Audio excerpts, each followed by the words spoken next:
Good morning everyone.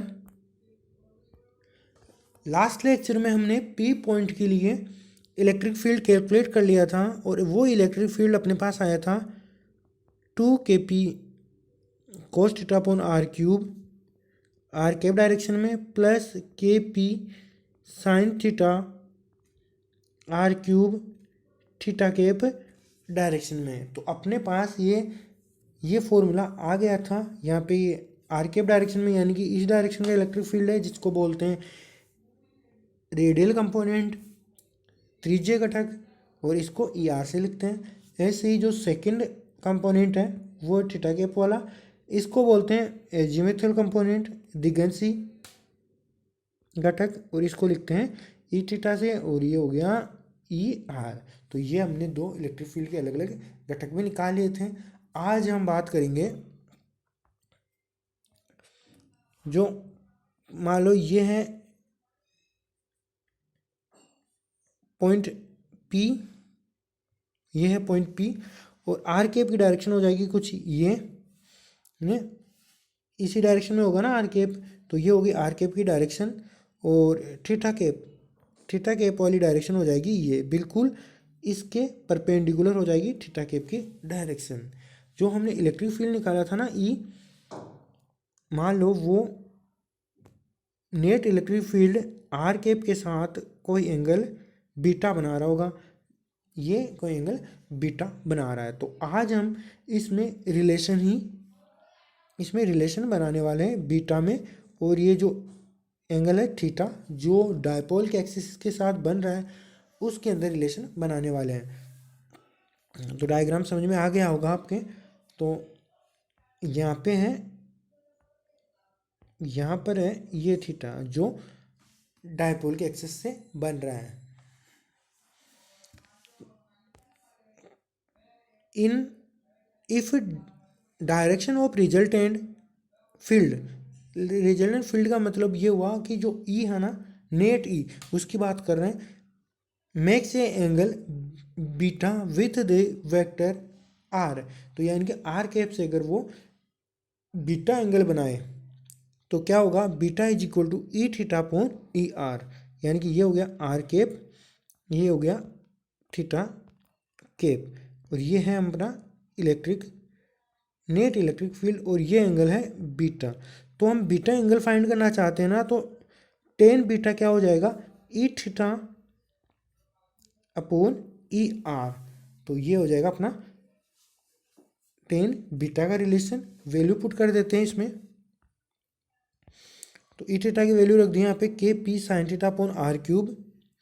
ई R की value हो जाएगी 2 kp cos theta upon are cube. R cube से R cube, K P से K P, और ऊपर रह जाएगा साइन थीटा, ऊपर रह जाएगा साइन थीटा, नीचे रह जाएगा 2 कोस ऑफ थीटा। तो ये क्या बन जाएगा, टेन थीटा, और ये रह जाएगा बाहर 1/2। तो क्या बनेगा, tan beta is equal to 1/2 tan theta.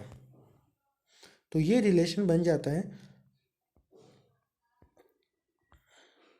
तो अपने पास ये रिलेशन बन जाता है। तो रिजल्टेंट इलेक्ट्रिक फील्ड क्या आया था, 2 kp cos theta upon are cube are cap plus kp sine theta upon are cube theta cap. तो ये जो रिलेशन निकला था ना, ये पॉइंट पी के लिए निकला था। ये मान लो डायपोल था अपने पास, ये पॉइंट पी था। जो आर कैप वाला घटक है ना, ये इस तरफ था, और थीटा कैप वाला इस तरफ। तो ये हो गया आर कैप की डायरेक्शन में, और ये हो गया थीटा की डायरेक्शन में। तो हम केस ले लेते हैं। पहला केस है थीटा इज इक्वल टू 0। मान लो थीटा की वैल्यू 0 हो। थीटा की वैल्यू 0 होने का मतलब क्या हुआ, ये था ना थीटा, ये था थीटा, और थीटा की वैल्यू 0 का मतलब क्या हुआ, जो पी पॉइंट है इसी एक्सेस पे आने वाला है। तो नया डायग्राम बनेगा। ये हो गया अपना डायपोल, ये हो गया डायपोल, और थीटा को वैल्यू 0 किया तो यानी कि पी कहीं यहाँ पर होने वाला है, यानी कि डायपोल के एक्सिस के ऊपर यहाँ कहीं पी होगा। तो देखते हैं, थीटा की वैल्यू 0 रखते हैं तो क्या होगा, 2 kp cos 0 R cap upon are cube, kp sine 0 upon are cube, ये हो गया थीटा कैप। वैल्यू थीटा की जगह 0 रखा है, तो कोस 0 हो गया 1, साइन 0 हो गया 0, तो ये हट जाएगा और यहाँ आ जाएगा 2kp/r³ आर कैप डायरेक्शन में। तो जब अगर हम थीटा की जगह 0 रखते हैं तो यानी कि जो पी पॉइंट है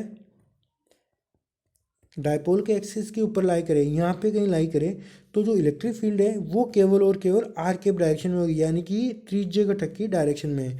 यानी कि जो अपना वेक्टर था ना, पोजीशन वेक्टर, उसी के डायरेक्शन में होने वाला है और वो इलेक्ट्रिक फील्ड इसी डायरेक्शन में होगा, इस तरफ।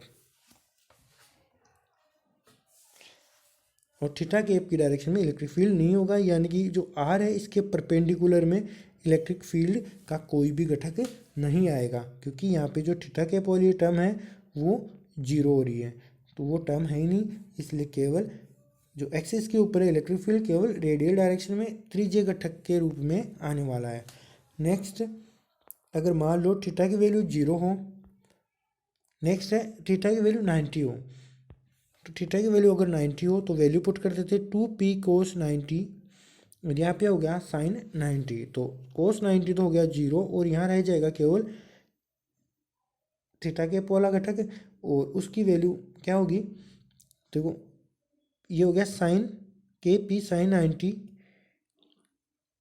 बाई r³ थीटा कैप, और साइन 90 हो जाएगा 1, तो ये रह जाएगा kp/r³ थीटा कैप। यानी कि जो 90 डिग्री एंगल पे जो घटक मिलने वाला है वो केवल और केवल थीटा कैप वाला घटक ही होगा। इमेज ड्रॉ करते हैं, -q + q, ये हो गया डायपोल। 90 एंगल के लिए जो पी पॉइंट है बिल्कुल यहाँ पे लाई करेगा, और ये हो गया 90 डिग्री एंगल। तो यहाँ पे जो आर कैप की डायरेक्शन है वो ये है, और हम यहाँ पे देख रहे हैं जो आर कैप है, आर कैप में डायरेक्शन में कोई भी वेक्टर घटक नहीं आ रहा, यानी कि आर कैप की तरफ इलेक्ट्रिक फील्ड नहीं होगा। Total electric field theta cap की डायरेक्शन में होगा, यानी कि इस डायरेक्शन में होगा, क्योंकि थीटा इस तरफ बन रहा है ना, तो बिल्कुल यहाँ पे जो इलेक्ट्रिक फील्ड आने वाला है बिल्कुल इस डायरेक्शन में आने वाला है।